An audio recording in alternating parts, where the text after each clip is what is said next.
2022 Phule Ambedkar ideology mission and national Samata lawyer organisation Bharatiya Bhimsena వారి ఆధ్వర్యంలో సభాధ్యక్షులు చెన్నూజు శ్రీనివాసులు ఆధ్వర్యంలో చక్రవర్తి సర్దార్ సర్వాయి పాపన్న మహారాజ్ గారి 372వ జన్మదిన మహావేడుకలు బాబు జగజీవన్ రావు భవన్ లో జరిగాయి.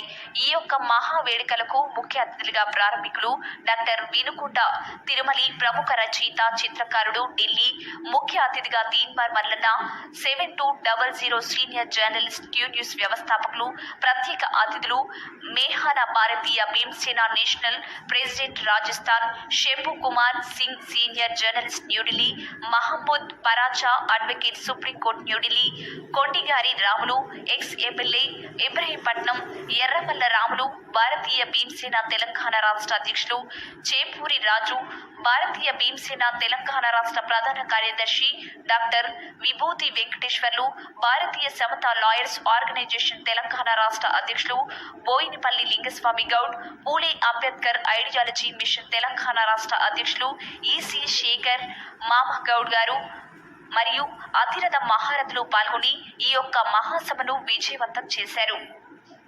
ఇండియన్ నేషనల్ సీనియర్ పొలిటికల్ మండల డానియల్ మేడంపై పాపన్న యోధుడు ఆదర్శనీయుడు అని చెప్పుకోవడానికి మనం చాలా గర్వపడాలి. ఎందుకంటే అతను ఒక కులానికి ఒక జాతికి అంకితమైన వ్యక్తి కాదు. ఆయన బహుజన బిడ్డ. బహుజనులందరి కోసం కూడా ఎన్నో త్యాగాలు చేసినటువంటి త్యాగమూర్తి సర్దార్ సర్వాయి పాపన్న. ఆనాడు ఆ రోజులలో అక్షర జ్ఞానం లేదు, రాజ్యాంగం అనే హక్కు లేదు, ఏమీ లేని రోజులలో సర్వాయి పాపన్న సర్వం కోసం పోరాడినటువంటి గొప్ప త్యాగమూర్తి. అలాంటి త్యాగమూర్తిని ఇవాళ మనం గుర్తించుకుంటున్నాము అనంటే అది ఇంకా ఆలస్యమే జరిగింది. ఇవాళ గుర్తించుకుంటున్నాము అనేది ఆనందకరమే. అయినప్పటికీ కూడా 300 సంవత్సరాలు దాటిన తర్వాత మనం ఇప్పుడు ఆయనను గుర్తు చేసుకోగలుగుతున్నాం. అలా గుర్తు చేసుకున్నామంటే దానికి కారణం అక్షర జ్ఞానమే. ఎప్పుడైతే మనం అందరం కూడా చదువుకొని వెలుగులోకి వచ్చి చరిత్రను చదవగలుగుతామో అప్పుడే మన మహనీయులు మనకు గుర్తుకొస్తుంటారు. మన మహనీయులు ఎవరు అనేది మనం గుర్తు చేసుకుంటూ ఉంటాం, వాళ్ళ జయంతిలను జరుపుకుంటూ ఉంటాం. ఆనాటి నుండి ఈనాటి వరదాకా కూడా మన బహుజనులు త్యాగం చేశారు, ప్రాణ త్యాగం చేశారు, పోరాడారు. వాళ్ళే వీరులు, వాళ్ళే యోధులు. కానీ రాజ్యాంగం కూడా దక్కలేదు. దానికి కారణం మన లోపల ఐక్యత లేకపోవడమే. ఐక్యత కనుక ఉద్యమించినట్టు అవుతే తప్పకుండా విజయాన్ని సాధిస్తాం. ఏదో ఒక రోజు మన బహుజన రాజ్యం తప్పకుండా వస్తుంది. మన బహుజనుల రాజ్యం వెళ్తాం, మన రాష్ట్రం అవుతాం. ఇది మన అందరి సంకల్పంగా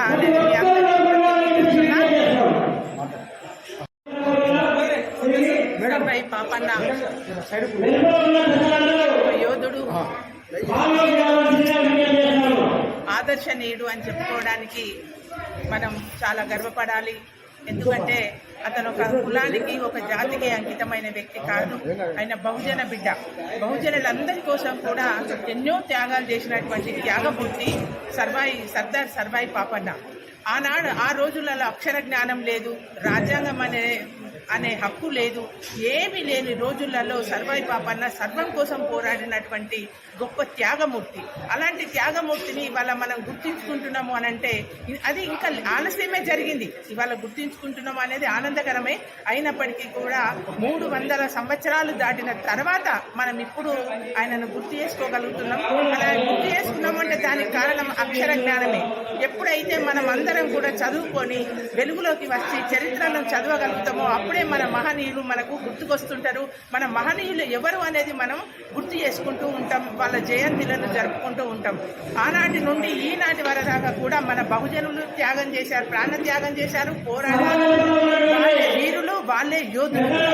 కానీ రాజ్యాంగం కూడా దక్కలేదు. దానికి కారణం మన లోపల ఐక్యత లేకపోవడమే. ఐక్యత కనుక ఉద్యమించినట్టు అవుతే తప్పకుండా విజయాన్ని సాధిస్తాం. ఏదో ఒక రోజు మన బహుజన రాజ్యం తప్పకుండా వస్తుంది. మన బహుజనుల రాజ్యం వెళ్తాం, మన రాష్ట్రం అవుతాం. ఇది మన అందరి సంకల్పంగా मैं ताराराम मेहना, राष्ट्रीय अध्यक्ष राष्ट्रीय मूल निवासी संघ और भारतीय भीमसेना। मैं वैसे मूल रूप से राजस्थान का रहने वाला हूँ, बाड़मेर जिले से हूँ। और आज हम लोग यहाँ एक प्रोग्राम के लिए आए हुए थे, जो प्रोग्राम हमारे महापुरुष सरदार सर्वाई पपन्ना जी महाराज के जन्म जयंती के उपलक्ष्य में रखा गया था। और ये महाराज जिनके बारे में अभी हम लोगों ने जाना है और आगे हमारे यहाँ के लोकल लोगों से उसकी जानकारी ले रहे हैं कि वास्तव में ये जो महापुरुष हैं और महाराज पपन्ना महाराज जो हैं ये रियल में मौर्य साम्राज्य के वंशज हैं। और मौर्य साम्राज्य का पूरे देश में जो 56 राजधानियों की थी उसके अंदर से एक राजधानी साउथ की भी थी। ऐसे महापुरुषों को हम निकाल करके सामने ला रहे हैं और हमारे इतिहास को उजागर कर रहे हैं, क्योंकि पूरे इतिहास को ही दफन किया हुआ है और पूरा इतिहास तोड़ मरोड़ करके पेश किया गया। इसलिए हम वास्तविक इतिहास की तरफ आगे बढ़ रहे हैं। इसी को लेकर के आज हमने ये प्रोग्राम यहाँ पर आयोजित किया था। जैसे कोई और भी पूछना चाहते हैं आप पूछ सकते हैं। नहीं सर। Okay, thank you.